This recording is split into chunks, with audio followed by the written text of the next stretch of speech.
नमस्कार, मैं संजीव कुमार। आइए नज़र डालते हैं दिल्ली एमसीडी की बड़ी खबर पर। अगर आप हमारे चैनल को पहली बार देख रहे हैं तो चैनल को अभी सब्सक्राइब कर बेल आइकन का बटन जरूर दबाएं। दिल्ली की मेयर शैली ओबरॉय और एमसीडी प्रभारी दुर्गेश पाठक और कोंडली विधानसभा से विधायक कुलदीप कुमार, एमसीडी के डीसी व अन्य अधिकारी पहुंचे कोंडली विधानसभा के मुल्ला कॉलोनी में, जहां से उन्होंने पदयात्रा की और जनता से सवाल पूछे। आइए बात करते हैं एमसीडी की मेयर शैली ओबरॉय और एमसीडी प्रभारी दुर्गेश पाठक से।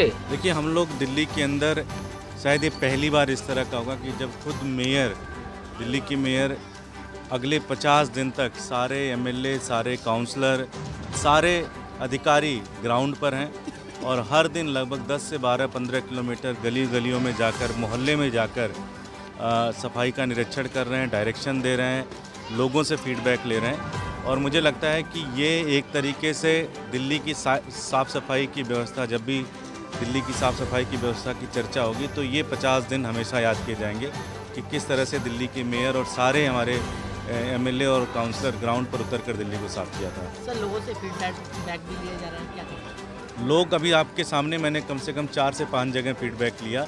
लोग पूरी तरह से कह रहे हैं कि जब भारतीय जनता पार्टी की सरकार थी तो कोई झाड़ू भी नहीं मारने आता था, ना कभी कूड़ा कोई उठाता था, लेकिन अब बहुत ज़्यादा बदलाव है। अब हर दिन साफ़ सफाई होती है। सर, कूड़े के डेवलपमेंट को लेकर, जो ढेर है उसके डेवलपमेंट को लेकर क्या प्रयास किए जा रहे हैं? कूड़े के ढेर के ऊपर काम चल रहा है। बलसवा और ओखला में काफ़ी ज़्यादा काम हुआ है। हमारा जो कुंडली का है, यहाँ पर गाजीपुर के ऊपर काम काफ़ी स्लो है। जैसा मेयर साहिबा ने बताया कि 3 कंपनियां मिलकर उन्होंने टेंडर लिया था और आपस में उनकी काफ़ी लड़ाई है, जिसके कारण काम नहीं हो पा रहा है। उनको हम डिबार्ड कर रहे हैं और एक नया कंसेशनर लेके आ रहे हैं।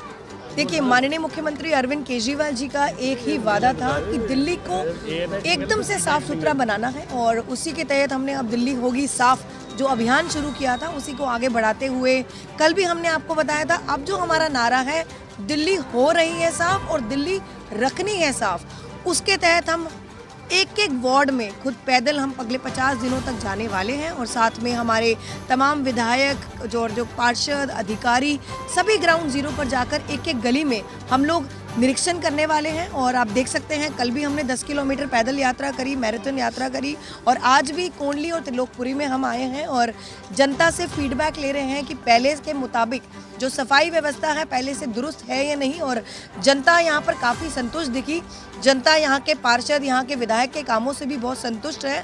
और सबसे बड़ी बात है कि दिल्ली को एक हमने सपना दिखाया था कि वर्ल्ड क्लास सिटी तक, जैसे वर्ल्ड क्लास सिटीज़ हैं पूरी दुनिया में जो बड़ी बड़ी साफ़ सुथरी, वैसे ही दिल्ली को एक हमने साफ़ सुथरा शहर बनाना है। और बहुत मैं शुभकामनाएं देना चाहूँगी तमाम नगर निगम के अधिकारियों को, पब्लिक रिप्रेजेंटेटिव्स को और साथ ही दिल्ली की जनता को कि जो हमने वादा किया, जो हमने सपना देखा, उसमें बढ़ चढ़ कर हिस्सा लेकर उस सपने को पूरा करने का हमारा साथ दे रहे हैं। पहली बार कोई मेयर जो है सड़क पर उतरकर जो है इस तरीके से कार्य कर रहे हैं। देखिए, आम आदमी पार्टी के हमेशा से एक ही विचारधारा है। हम लोग एसी कमरों में बैठकर जनता का काम नहीं करते, हम सब पब्लिक रिप्रेजेंटेटिव हैं, हम ये ना भूलें। और ग्राउंड जीरो पर जाकर हमें जनता के लिए काम करना है, जनता से बातचीत करनी है। और जब तक हम जनता के साथ बातचीत नहीं करेंगे तो मुझे लगता है कोई भी सिस्टम बेहतरीन तरीके से नहीं चल सकता। मैम, दिल्ली के एलजी के निर्देश पर अब डीएम और एमपी भी अब गाँव में निकल रहे हैं, क्या कहें? देखिए, इलेक्शन है, भारतीय जनता पार्टी के नेता तभी ग्राउंड पर आते हैं जब इलेक्शन आते हैं,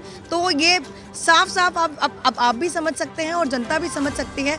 पिछले 5 सालों से तो कोई एमपी गली कभी नहीं निकला। अब जब चुनाव सर पर है तो वो लोग भी ग्राउंड पर आकर दिखाना चाह रहे हैं हमने कितना काम किया, पर दिल्ली की जनता भली भांति जानती है कितना काम उन्होंने ग्राउंड जीरो पर आकर करा है। एमसीडी के स्कूल में कुछ नए बच्चों को भी वर्दियां नहीं मिल रही हैं। देखिए, हमने जितने भी एजेंडाज हैं हाउस में लगाकर उनको पास किया है।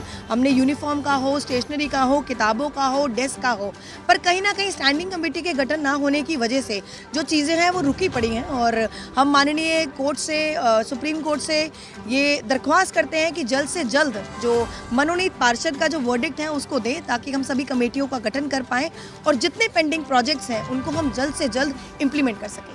Thank you. संजीव कुमार को दीजिए इजाज़त। आप देखते रहिए रोजाना टाइम्स RTN 1 न्यूज़।